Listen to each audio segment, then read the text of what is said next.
오늘 우리에게 주신 하나님의 말씀은 요한 1서 1장 1절에서 10절까지의 말씀입니다. 요한 1서 1장 1절부터 10절까지의 말씀.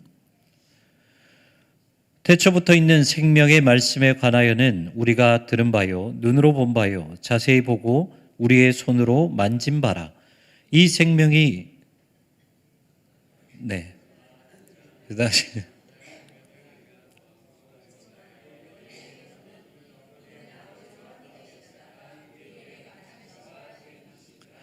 우리가 보고 들은 바를 너희에게도 전함은 너희로 우리와 사귐이 있게 하려 함이니 우리의 사귐은 아버지와 그의 아들 예수 그리스도와 더불어 누림이라.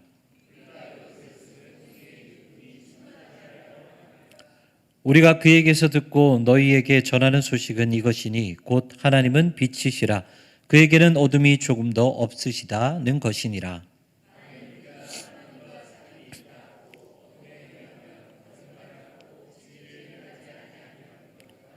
그가 빛 가운데 계신 것 같이 우리도 빛 가운데 행하면 우리가 서로 사귐이 있고 그 아들 예수의 피가 우리를 모든 죄에서 깨끗하게 하실 것이요.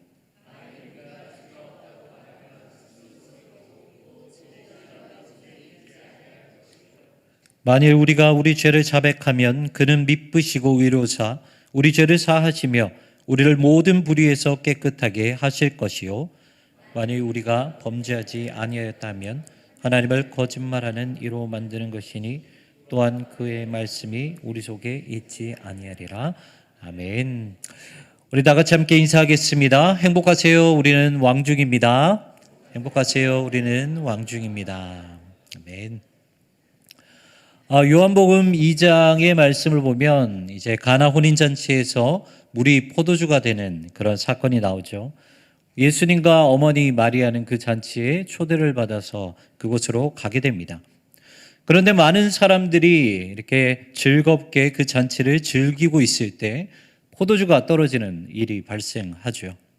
그때 성경은 아무것도 모르고 즐기는 그 잔치 자리가 아니라 당황하고 정신없는 부엌을 보여주고 있습니다. 부엌에 있는 사람들은 아무것도 할 수 없었습니다. 이제 잔치 분위기가 깨지는 것은 시간 문제였죠. 하지만 거기에는 예수님이 계셨습니다. 그리고 예수님은 거기에 있는 종들에게 이렇게 말씀하셨습니다. 항아리에 물을 채워서 그것을 연회장에 있는 사람들에게 떠주어라 라고 말씀하셨습니다. 예수님의 말씀은 사실 현실과는 전혀 상관없고 동떨어진 그런 말씀이었습니다.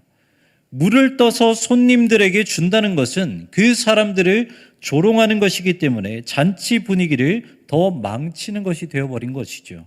하지만 종들은 어떻게 했습니까? 비현실적인 말씀이지만 그럼에도 불구하고 예수님의 말씀이었기 때문에 그 말씀에 순종했습니다. 그리고 결국 혼인잔치는 마지막까지 즐겁게 마무리가 되었다는 것이죠. 여기서 성경은 잔치 자리에 있는 손님들과 종들의 차이를 이렇게 설명하고 있습니다. 요한복음 2장 9절의 말씀입니다. 연회장은 물로 된 포도주를 맛보고도 어디서 났는지 알지 못하되 물 떠온 하인들은 알더라. 연회장이 신랑을 불러. 아멘. 여기서 알다라는 단어는요, 단순히 우리가 머리로서 지식으로서 아는 것이 아니라 원어적으로 우리가 그 의미를 발견하면 이해하다, 인식하다, 그리고 내 몸이 모든 것을 체감할 수 있는다라는 그 말이 바로 이 안다라는 것은 안다라는 단어입니다. 그러니까 오직 종들만이 예수님은 능력의 하나님이라는 사실을 인격적으로 그리고 실제로 경험했다라는 것입니다. 여러분 무슨 말입니까? 예수님은 우리가 겪는 현실과 아무런 관계가 없는 줄 알았는데 결국 해답은 예수님이었다는 것입니다. 사랑하는 왕중의 성도 여러분, 이 땅에 오신 예수님은 단순히 신화 속의 인물이 아니십니다. 예수님의 일하심과 그분의 능력은 현실에서 경험할 수 없는 그저 신앙으로서만 받아들일 수 있는 그러한 비현실적인 내용이 아닙니다. 예수님은 실제이십니다.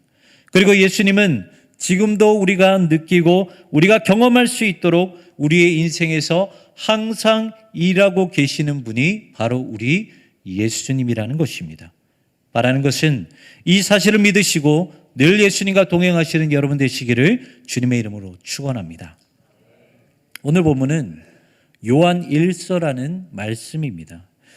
이 당시 초대교회에는 많은 문제들이 있었습니다. 그 중에서 하나가 바로 이 영지주의라는 이단이 그 교회에 들어와서 성도들을 유혹하는 그 문제들이 일어났습니다. 영지주의는요, 쉽게 말하면 영적인 것은 신성한 것이고 육적인 것은 부정한 것이라고 말하는 이단이 영지주의였습니다. 그러다 보니까 이들은 예수님의 성육신을 철저하게 부인했던 사람들이었죠. 그런데 여러분 생각해 보십시오. 예수님의 성육신을 부인한다는 것은 무엇을 의미합니까? 예수님의 성육신을 부인하는 것은 예수님의 죽음과 부활을 부인하는 것이요, 구원과 영생을 부인하는 것입니다. 그렇게 되면 기독교의 모든 진리가 완전히 무너지게 되는 것이죠. 그런데 문제는 무엇이냐면 사도들은 예수님을 직접 경험한 사람들이었기 때문에 이런 이단들의 유혹과 공격에는 아무런 문제가 없어요. 하지만 진짜 문제는 말씀으로만 들은 초대교회 성도들은 문제가 달랐다는 것입니다. 그들은 예수님을 직접 경험한 사람들이 아니었어요. 그들은 현실에서 예수님이 없다고 느끼기만 하면 언제든지 그 유혹에 빠질 수밖에 없는 연약한 성도일 수밖에 없었습니다. 이런 안타까운 현실 앞에서 사도 요한은 오늘 본문 1절에 이렇게 말씀하십니다. 태초부터 있는 생명의 말씀에 관하여는 우리가 들은 바요, 눈으로 본 바요, 자세히 보고 우리의 손으로 만진 바라. 여러분은 이 말씀, 지금 읽은 이 1절의 말씀이 어떻게 들리십니까? 그냥 사도 요한이 점잖게 성도들에게 하는 말씀으로 들리십니까? 그 말씀으로 들리지 않습니다.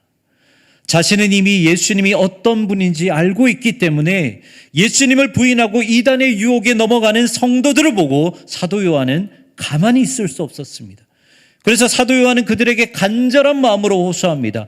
내가 여러분에게 전하는 예수님은 내가 직접 보고 내가 직접 듣고 내가 직접 손으로 만진 실제로 존재하는 분이라고 그들에게 간절히 호소하죠. 그러니 제발 이단의 유혹에 넘어가지 마십시오. 여러분, 저와 여러분이 읽은 이 1절의 말씀은 점잖은 자세로 성도들에게 말하는 말씀이 아니었습니다. 그리고 오늘 본문 2절에서 사도 요한은 한 번 더 말을 합니다. 새 번역 버전으로 말씀드리겠습니다. 이 생명이 나타나셨습니다. 우리는 그것을 보았습니다. 그래서 우리는 이 영원한 생명을 여러분에게 증언하고 선포합니다. 이 영원한 생명은 아버지와 함께 계셨는데 우리에게 나타나셨습니다. 이렇게 사도 요한은 예수님은 말씀 안에서만 존재하는 비현실적인 분이 아니라 우리의 삶에서 경험할 수 있고 우리의 삶을 변화시키는 분이라고 간절히 호소했던 것입니다. 부족하지만 제 이야기를 잠깐 말씀을 드리면 저는 인생에서 크게 하나님을 2번 정도 만났던 것 같습니다. 그 중에서 2번째가 바로 제가 신대원을 준비할 때 하나님을 정말 크게 만났는데요. 저는 처음부터 신학을 하지 않았습니다. 사실 저는 공대 출신이고 그리고 계속해서 한 3년 정도 건설회사를 다녔습니다.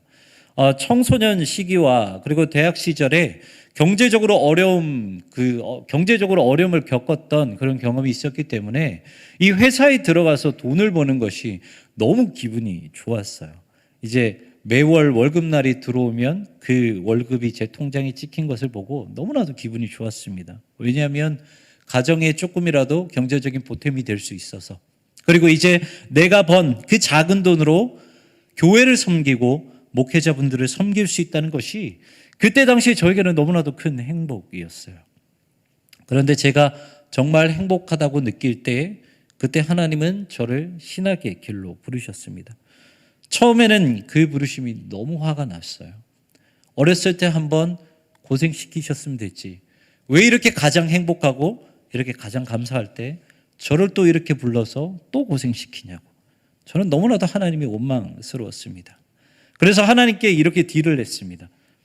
하나님, 제가 진짜 최선을 다해서 신학 공부하겠습니다. 신대원 준비하겠습니다. 그런데 제가 한 번만에 이 시험을 붙지 못하면 이 길이 제 길이 아니라고 생각하고 다시 회사로 돌아가겠습니다. 정말 건방지게 이렇게 하나님께 기도를 올려드렸던 것 같습니다. 그런데 여러분들 한번 생각을 해보십시오. 제가 그렇게 오기를 부리고 공부한 것이 무엇입니까? 하나님의 말씀, 성경이었습니다. 그러다 보니까요, 처음에는 이렇게 오기로 공부했던 그 성경이 시간이 지나면 지날수록 저를 오히려 바꿔가기 시작하는 거예요. 제가 그때 크게 깨달은 것이 있었습니다. 그것이 무엇이냐면, 말씀에는 예수님의 능력이 살아 역사하시는구나. 그래서 그 모든 말씀이 나의 모든 연약함과 나의 부족함을 깨뜨리고 나를 다시 한번 하나님의 사람으로 세워 가시는구나라는 것을 느끼게 되었습니다. 그리고 그것을 깨닫고 도서관 한 켠에서 얼마나 많이 울면서 공부했는지 모릅니다. 사랑하는 성도 여러분, 우리도요, 초대교회 성도들과 별반 다를 것이 없습니다. 우리도 예수님을 알 수 있는 방법이 말씀밖에 없습니다. 그래서 내가 살아가는 현실에서 예수님을 발견하는 것이 어려울 수도 있습니다. 그리고 무서운 것은 사단은 이것을 가지고 우리를 유혹한다는 것이죠. 마태복음 4장을 보면 예수님이 사단에게 시험을 받는 장면이 나옵니다. 이 세 가지 시험이 나오죠. 돌을 떡으로 변하게 해라. 그리고 성전 꼭대기에서 뛰어내리라. 높은 산에서 나에게 절하라. 이렇게 세 가지의 시험을 받으십니다. 그런데 이 세 가지 시험을 가만히 묵상해 보면 어떤 시험인 줄 아십니까? 이 사단의 시험을 이제 묵상해 보면 모든 것이 예수님을 부인하게 만드는 시험이라는 것을 알 수 있습니다. 돌을 떡으로 만드는 역사가 일어나야 예수님을 믿을 수 있는 것이 아니냐? 성 꼭대기에서 뛰어내릴 때 천사가 받아주는 그 역사가 일어나야, 그 정도의 역사가 일어나야 너는 예수님을 믿을 수 있지 않느냐? 이렇게 계속해서 예수님을 부인하게 만드는 것이 바로 사단의 시험이라는 것이죠. 여러분, 우리도 그러지 않습니까? 우리가 오랫동안 신앙생활을 해도 예수님은 그냥 말씀 속에만 존재하는 분으로 경험할 때, 그렇게 느낄 때가 얼마나 많습니까? 믿는다 하지만 내 인생에 문제가 생겼을 때 예수님 말고 세상에 다른 것을 찾아 헤맬 때가 얼마나 많았습니까? 하지만 사도 요한은 오늘 우리에게 말씀하고 있습니다. 우리의 삶에서 놀라운 역사가 일어나야 예수님이 나와 함께 하시는 것이 아니라 우리에게 주신 말씀 그 자체가 바로 예수님이시다. 이렇게 우리에게 말씀하고 있다는 것입니다. 요한복음 1장 14절의 말씀 읽어드리겠습니다. 말씀이 육신이 되어 우리 가운데 거하심에 우리가 그의 영광을 보니 아버지의 독생자의 영광이요 은혜와 진리가 충만하더라. 아멘. 사도 요한은요, 저와 여러분에게 분명히 말씀하고 있습니다. 예수님은 말씀으로 이 땅 가운데 오신 분이시기 때문에 말씀 안에는 주님의 영광과 은혜와 진리가 충만히 넘친다라고 말씀을 하고 있죠. 그렇다면 우리가 어떻게 이 말씀 안에서 흔들리지 않고 신앙생활할 수 있을까요? 오늘 보면 3절에서는 이렇게 말씀하고 있습니다. 조금 더 이해하기 쉽게 공동번역 성경으로 읽어드리겠습니다. 우리가 보고 들은 그것을 여러분에게 선포하는 목적은 우리가 아버지와 그리고 그분의 아들 예수 그리스도와 사귀는 친교를 여러분도 함께 나눌 수 있게 하려는 것입니다. 여기에서 말하는 친교를 우리 개역 개정에서는 사귐이라고 말을 하고 있습니다. 사도 요한이 초대교회 성도들에게 원한 것은 바로 말씀 안에서 예수 그리스도와 사귐이 있기를 바랬다라는 것입니다. 성경을 읽는 여러 가지 방법이 있지만 이제 예전부터 내려온 방법 중에 하나가 바로 이 렉시오 디비나라는 방법이 있습니다. 영적 독서라고 말하기도 하고 거룩한 독서라고 말하기도 하는데요.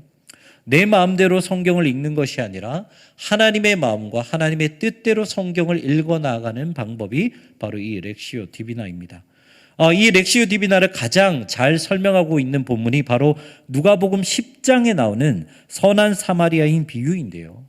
예수님을 만난 이 율법학자가 예수님께 이런 질문을 합니다. 선생이시여, 예수님이시여, 영생을 얻기 위해서는 어떻게 해야 합니까? 라고 예수님께 질문을 해요. 그 질문에 예수님은 오히려 율법학자에게 율법에 무엇이라고 기록이 되어 있느냐라고 반대로 질문을 하면서 대답을 하십니다. 그런데 우리가 여기에서 조금 이상한 부분을 발견할 수 있어요. 우리가 보통 질문을 하면 영생을 어떻게 얻을 수 있습니까? 라고 질문을 하면 율법에 뭐라고 기록되어 있느냐라고 대답만 하면 끝나는 것입니다. 하지만 예수님은 거기에서 그치지 않으시고 뒤에 한 말씀을 덧붙이세요. 누가복음 10장 26절 말씀에 이렇게 기록하고 있습니다. 예수께서 이르시되 율법에 무엇이라 기록되었으며 내가 어떻게 읽느냐. 예수님은 율법학자에게 제일 마지막에 내가 어떻게 읽느냐라고 한 번 더 물으셨다는 것입니다. 그렇다면 예수님은 왜 이렇게 말씀하셨을까요? 누가복음 10장 25절 앞부분에 이렇게 말씀하고 있습니다. 어떤 율법 교사가 일어나 예수를 시험하여 이르되. 율법학자는 누구보다 성경을 많이 알았던 사람이었습니다. 하지만 그 마음에는 어떤 마음이 있었습니까? 단순히 영생이 궁금한 것이 아니라 예수님을 시험하려는 마음이 있었다는 것입니다. 무슨 말이냐면 율법학자는 그동안 성경을 잘못 읽고 있었다라는 것이죠. 그래서 성경을 많이 읽고 많이 아는 것도 중요하지만 결국 더 중요한 것은 성경을 어떻게 읽느냐, 성경을 어떻게 받아들이느냐가 더 중요하다라는 것을 말해주고 있다는 것입니다. 사랑하는 성도 여러분, 우리도 사도들처럼 예수님과 함께 살지도 않았고요. 그리고 예수님의 이적을 직접 경험해 보지도 못했습니다. 그저 우리에게 주신 하나님의 말씀, 그것 하나밖에 없다는 것이죠. 그래서 어쩌면 우리에게 시련과 고난이 다가왔을 때 예수님을 쉽게 부인할 수도 있을 것입니다. 하지만 오늘 본문은 우리에게 명확하게 말씀하십니다. 예수님을 발견할 수 있는 곳은 결국 말씀밖에 없다. 그래서 우리가 예수님을 부인하는 이 세상에서 끝까지 버티고 살아갈 수 있는 방법은 말씀 안에서 예수님과 사귀는 방법밖에 없다. 이것을 우리에게 말씀하고 있다는 것입니다. 이제 곧 있으면 예수님이 이 땅 가운데 오신 성탄절입니다. 예수님은 구원을 주시기 위해 메시아로 이 땅 가운데 오셨습니다.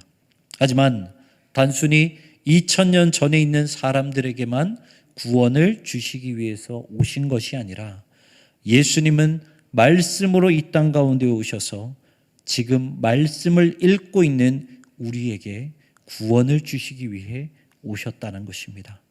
바라는 것은 말씀 안에서 예수님을 발견하십시오. 그리고 그 말씀이 우리를 변화시킬 수 있도록 여러분을 내어 드리십시오.